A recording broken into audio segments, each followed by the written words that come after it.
Bismillahirrahmanirrahim. Assalamualaikum warahmatullahi wabarakatuh. Alhamdulillah kita bisa melanjutkan materi perkuliahan minggu kelima, pertemuan kedua. Harapannya teman-teman masih tetap semangat menjalani kuliah online ini. Walaupun dalam kondisi seperti ini kita harus tetap menjaga semangat kita, terus menjaga semangat pantang menyerah dan tetap terus ingin belajar dan belajar, karena memang pada prinsipnya manusia hidup itu harus belajar dan terus belajar. Baik, pada pertemuan kali ini kita akan membahas mengenai materi permufakatan jahat. Apa itu permufakatan jahat? Akan kita lanjutkan dalam materi berikut. Jadi mengenai delik permufakatan jahat itu diatur dalam pasal 88 Kitab Undang-Undang Hukum Pidana. Jadi di dalam pasal tersebut dikatakan ada permufakatan jahat apabila dua orang atau lebih telah sepakat akan melakukan kejahatan. Kuncinya adalah dikatakan ada permufakatan jahat apabila ada dua orang atau lebih. Jadi kalau misalnya hanya satu orang, ya itu bukan permufakatan. Itu perilaku pribadi, seperti itu, individu. Jadi menurut tim penerjemah BPHN dalam pasal 88 KUHP adalah dikatakan permufakatan jahat apabila dua orang atau lebih telah sepakat akan melakukan kejahatan. Menurut saya isi pasal ini clear mengenai bagaimana dikatakan seorang itu akan melakukan permufakatan jahat. Jadi jelas harus ada dua orang atau lebih, yang kedua orang atau lebih itu mengambil sebuah kesepakatan untuk melakukan kejahatan. Seperti itu. Lebih lanjut, di slide ini kita akan membahas mengenai variabel dalam bunyi pasal 88 KUHP. Dari rumusan pasal 88 KUHP tampak bahwa ada permufakatan jahat atau same spanning apabila satu, jelas tadi saya sampaikan dua orang atau lebih. Berarti kalau misalnya hanya satu orang itu tidak memenuhi unsur dia akan melakukan permufakatan jahat. Kedua adalah telah sepakat.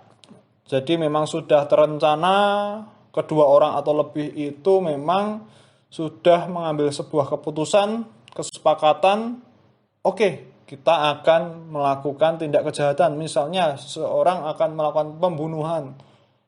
Bukan seorang sih, tapi dua atau lebih orang melakukan pembunuhan yang mereka itu sebelum pembunuhan melakukan penganiayaan terlebih dahulu.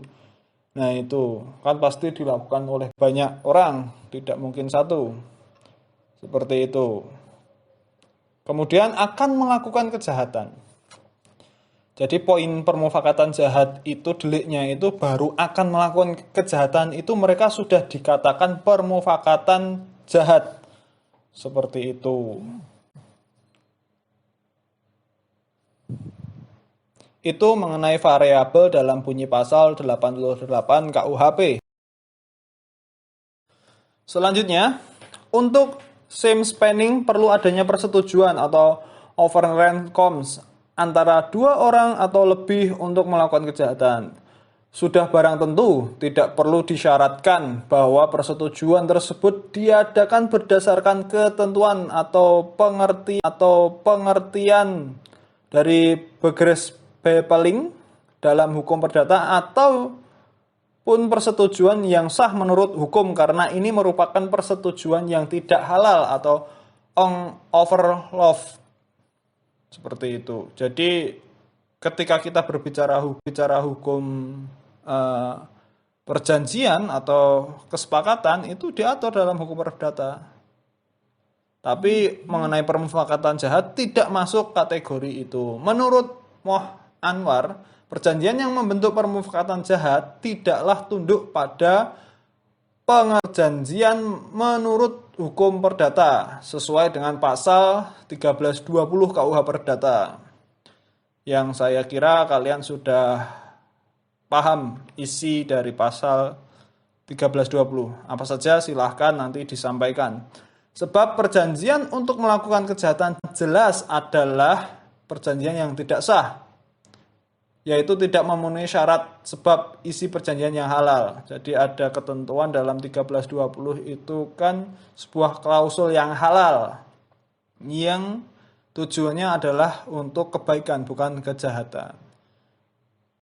Menurut saya itu clear karena memang sebuah kejahatan itu tidak perlu sebuah aturan hukum mengatur mengenai tindakan kejahatan apabila kejahatan itu memang merugikan baik secara individu maupun kelompok tertentu sudah dikatakan kejahatan. Jadi tidak perlu menyesuaikan kesepakatannya, itu harus sesuai dengan pasal 1320 KUH Perdata.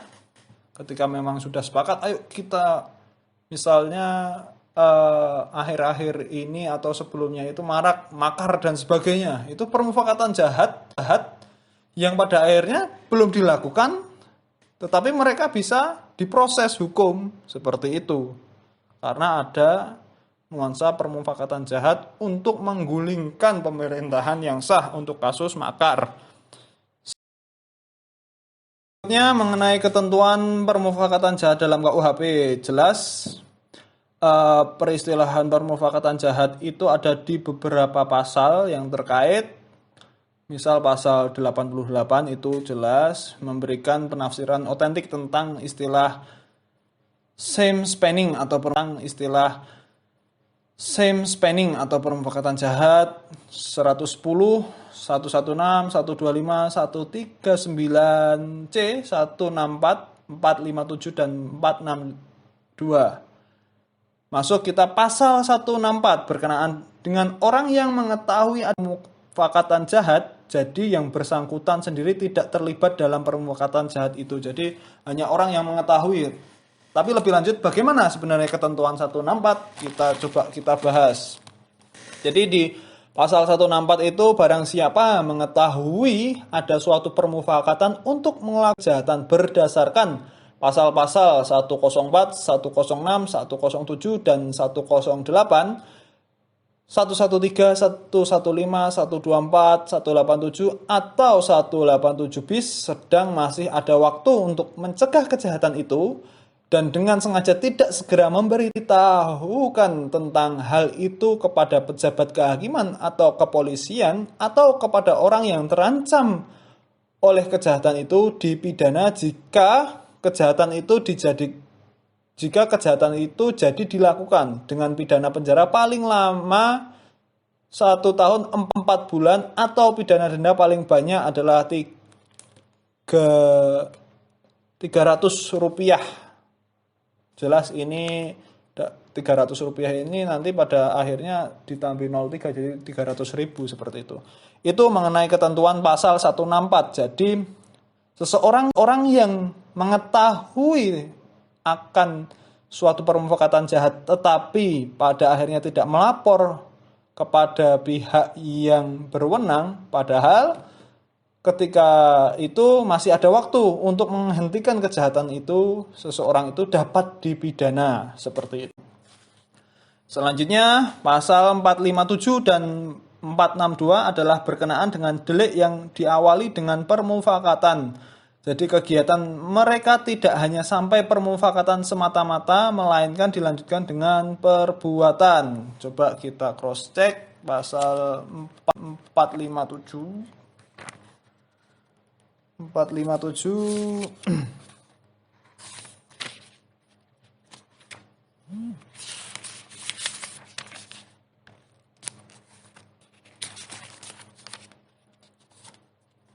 Jadi pidana yang ditentukan dalam pasal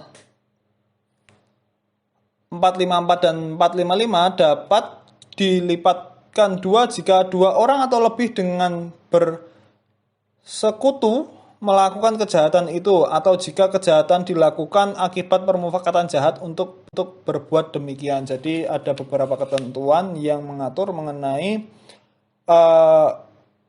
ancaman pidana bagi orang yang bersekutu atau melakukan permufakatan jahat. Nanti untuk pasal 454 dan pasal 55 kalian bisa baca itu mengenai apa. Selanjutnya 462. Penolakan kerja oleh 2 orang anak buah kapal Indonesia atau lebih yang dilakukan bersekutu atau akibat permufakatan jahat diancam dengan pidana penjara paling lama 2 tahun 8 bulan. Jadi penolakan kerja oleh 2 orang anak buah kapal Indonesia atau lebih yang dilakukan bersekutu atau akibat permufakatan jahat diancam dengan pidana penjara paling lama 2 tahun 8 bulan. Ini mengenai anak buah kapal yang dia melakukan permufakatan jahat seperti itu. Itu mengenai beberapa. Baik, tadi kita sudah membahas permufakatan jahat dalam Kitab Undang-Undang Hukum Pidana, yang pada prinsipnya ketika kita maknai permufakatan dalam Kitab Undang-Undang Pidana itu ketika kita merujuk pada pasal 88 dan ada pasal 88 bis yang menyatakan bahwa permufakatan jahat itu ditekankan pada sebuah tindakan makar menggulingkan pemerintahan yang sah. Sekarang selain permufakatan jahat yang ada di KUHP juga ada permufakatan jahat dalam Undang-Undang Pemberantasan Tindak Pidana Korupsi. Jadi delik permufakatan jahat tidak hanya dikenal dalam KUH pidana semata-mata, melainkan juga dikenal dalam undang-undang pidana di luar KUH pidana. Sebagai contoh yaitu Undang-Undang Nomor 31 Tahun 1999 tentang pemberantasan tindak pidana korupsi yang telah diubah dengan Undang-Undang Nomor 20 Tahun 2001. Lalu bagaimana sebenarnya permufakatan jahat dalam Undang-Undang Pemberantasan Tindak Pidana Korupsi? Akan kita bahas lebih lanjut. Jadi mengenai ketentuan permufakatan jahat dalam Undang-Undang Tipikor itu terdapat dalam pasal 15 Undang-Undang Nomor 31 Tahun 1999 ditentukan bahwa setiap orang yang melakukan percobaan pembuatan atau permufakatan jahat untuk melakukan tindak pidana korupsi dipidana dengan pidana yang sama sebagaimana dimaksud dalam pasal 2, pasal 3, pasal 5 sampai dengan pasal 14. Jadi dengan demikian delik permufakatan jahat dalam tindak pidana korupsi diancam pidana yang sama dengan delik pokoknya. Jadi dia baru melakukan permufakatan jahat untuk melakukan korupsi itu ancaman pidananya sama dengan delik pokoknya. Karena memang kita ketahui mengenai kejahatan korupsi ini tidak bisa dilakukan oleh satu orang saja. Pasti ada kerjasama yang cukup masif, bahkan melibatkan banyak orang. Ketika kita berbicara praktek korupsi, pernah kita digegerkan oleh seorang Gayus Tambunan. Dia hanya golongan 3A kayak salah, di golongan yang itu stratanya strata lulusan D3 keuangan yang punya harta luar biasa. Dan selidik dia ternyata melakukan banyak sekali tindak pidana korupsi. Bahkan sampai pada dia dijatuhkan sanksi hukuman, dia masih bisa berkeliaran bahkan untuk menonton tenis dan sebagainya. Bisa kalian bayangkan bagaimana masifnya korupsi yang dia lakukan. Ada juga Nazarudin, bahkan Nazarudin ini cukup luar biasa. Jadi pengakuan dari penyidik KPK, dia menemukan bahwa model korupsi Nazarudin itu kong kali kongnya itu ketika dia di mana terus dia bertemu seseorang yang mungkin dia tidak kenal, dia langsung meminjam HP-nya. HP-nya itu tujuannya untuk menelepon yang berkaitan dengan tindak pidananya, untuk korupsi dan sebagainya, agar tujuannya tidak disadap. Seperti itu. Yang pada akhirnya HP dikembalikan, bahkan kalau tidak dikembalikan pun dia memberikan uang yang cukup besar, bahkan lebih mahal daripada HP yang dia pinjam, seperti itu. Itu praktek korupsi yang jelas. Setiap tindak pidana korupsi itu pasti ada permufakatan jahat menurut saya. Karena tidak mungkin korupsi itu dilakukan hanya oleh satu orang saja untuk mengeruk uang negara. Sekarang kita akan mencoba membandingkan permufakatan jahat dalam KUHP dan Undang-Undang Tipikor. Dalam KUHP, permufakatan jahat dalam KUHP ditunjukkan terhadap perbuatan yang membahayakan keamanan negara seperti makar, pemberontakan, dan penggulingan. Itu terdapat dalam pasal 88 bis setelah pasal 88. Sedangkan Undang-Undang Tipikor, permufakatan jahat merupakan delik khusus yang dimasukkan untuk memberikan ancaman kepada upaya melakukan korupsi seperti itu. Ini ketentuan mengenai permufakatan jahat dari perspektif KUHP dan juga Tipikor.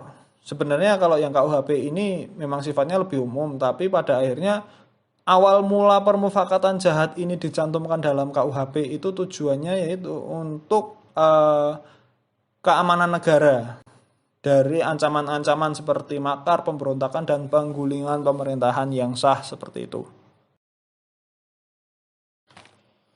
Namun pada akhirnya teman-teman harus diperhatikan bahwa permufakatan jahat dalam tindak pidana korupsi ini diajukan judicial review, yang judicial review juga seorang tokoh yang cukup menggemparkan dunia hukum dan perpolitikan di Indonesia beberapa waktu yang lalu. Jadi kenapa di sini saya sampaikan permufakatan jahat dalam Undang-Undang Tipikor inkonstitusional? Karena sudah ada kan Mahkamah Konstitusi tentang itu. Jadi permasalahan hukum muncul karena dalam Undang-Undang Nomor 31 Tahun 199 tidak diberikan penjelasan apa yang dimaksud permufakatan jahat dalam pasal 15. Sedangkan pasal 88 KUH pidana yang terletak dalam buku 1 hanya berlaku untuk KUH pidana saja dan tidak berlaku untuk undang-undang di luar KUH pidana. Jadi ini pertentangan antara dua pengertian permufakatan jahat yang diatur dalam Undang-Undang Tipikor dan KUHP. Dalam pasal 103 KUH pidana ditentukan bahwa ketentuan-ketentuan dalam bab 1 di mana bab 1 sampai bab 8 buku ini juga berlaku bagi perbuatan-perbuatan oleh peraturan perundang-undangan lainnya diancam dengan pidana kecuali jika oleh undang-undang ditentukan lain. Naasnya memang ketentuan dalam pasal 103 ini menutup kemungkinan permufakatan jahat itu diatur lebih lanjut dalam undang-undang di luar KUH pidana karena kedudukan pasal 88 KUH pidana ini terletak di buku 1 bab ke-9. Karena mengenai segala ketentuan yang ada dalam bab 1 sampai 8 itu bisa diatur lebih lanjut di undang-undang lain, tapi setelah bab 8 ini tidak bisa. Itu penegasan dari pasal 103 KUH pidana. Selanjutnya pasal 103 hanya menyebutkan bab 1 sampai bab 8 dari buku KUH pidana yang dengan begitu bab 9 di mana terletak pasal 88 di dalamnya tidak berlaku untuk undang-undang di luar KUH pidana. Nah, ini memang cukup menarik teman-teman karena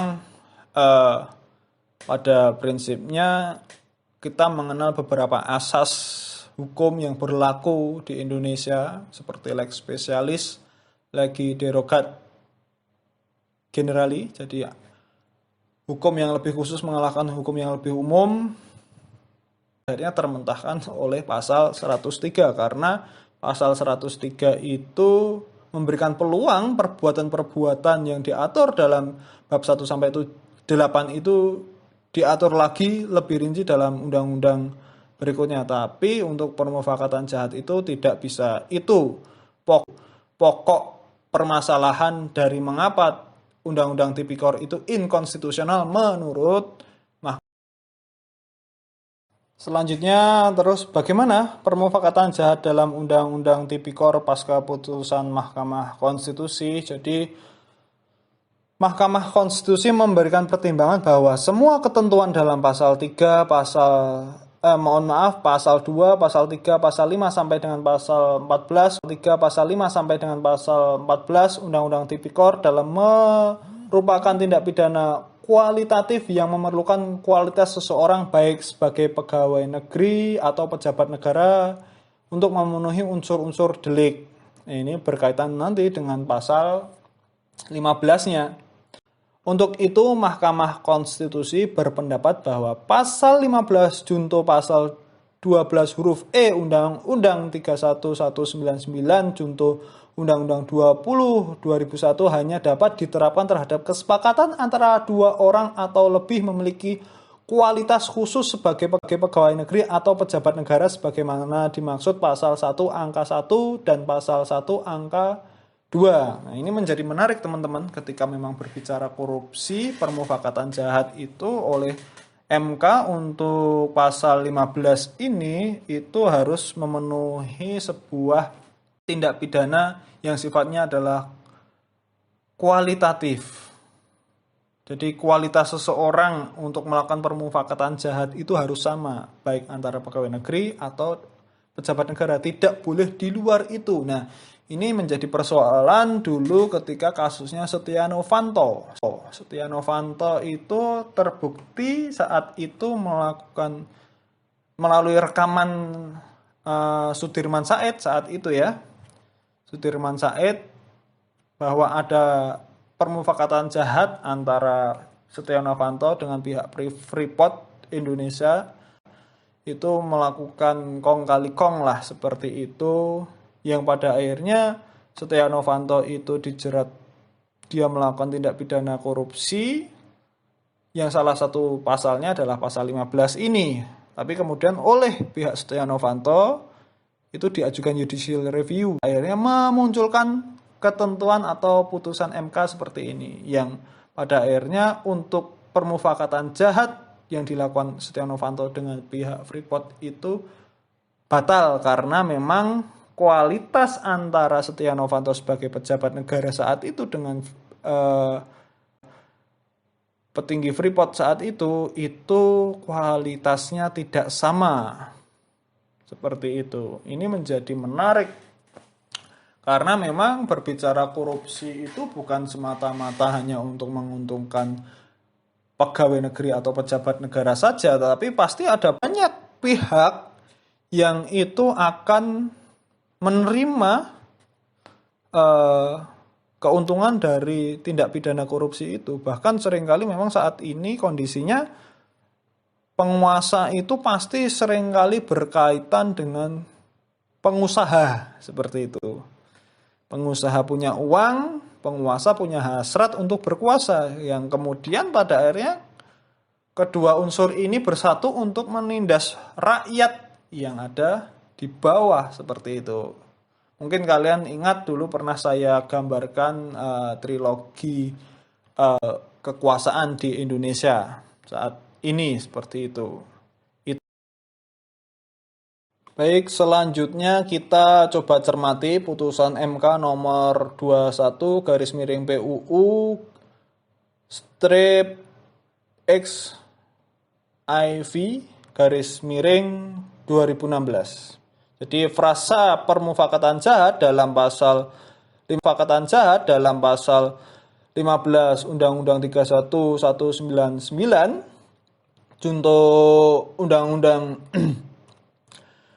20 tahun 2001 bertentangan dengan Undang-Undang Dasar Negara Republik tahun 1945 dan tidak mempunyai kekuatan hukum mengikat sepanjang tidak dimaknai permufakatan jahat adalah bila dua orang atau lebih mempunyai kualitas yang sama saling bersepakat melakukan tindak pidana. Nah, ini kalian garis bawahi adalah kualitas yang sama. Jadi pegawai negeri ya dengan pegawai negeri atau dengan pejabat negara, bukan pegawai negeri atau pejabat negara dengan orang atau seorang pengusaha. Ini menjadi pertanyaan kita. Mengapa putusannya seperti ini. Padahal memang kita yakini keadaan saat ini mengenai korupsi itu pasti berkaitan dengan pengusaha seperti itu. Bukan saya suudon dengan pengusaha, tidak, tapi pasti akan kaitan seperti itu. Dan yang menjadi permasalahan yaitu ketika bertentangan dengan Undang-Undang Negara Republik Indonesia. Padahal kan yang dipersoalkan di awal itu perbedaan antara pasal permufakatan yang ada di Tipikor dengan KUH pidana, di mana dijelaskan tadi KUH pidana itu perbuatan-perbuatan itu dapat diatur lebih lanjut di undang-undang di luar KUHP dari bab 1 sampai bab 8 buku ke-1. Sedangkan selebihnya tidak bisa. Dan ternyata permufakatan jahat itu ada di bab 9 seperti itu. Mengapa MK itu menyampaikan bertentangan dengan Undang-Undang Republik Indonesia tahun 1945? Itu menjadi pertanyaan kita bersama, harus benar-benar kita kritisi sebenarnya sebagai orang yang mengkaji ilmu hukum seperti itu.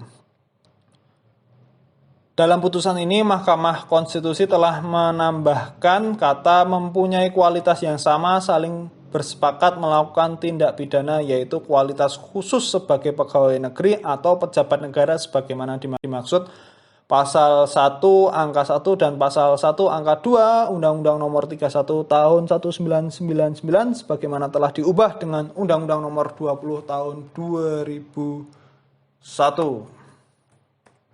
Itu teman-teman mengenai materi permukaan jahat. Banyak sebenarnya hal-hal yang perlu kita kritisi, kita kaji lebih lanjut mengenai permufakatan jahat ini, apalagi terkait dengan permufakatan jahat di bidang tindak pidana korupsi.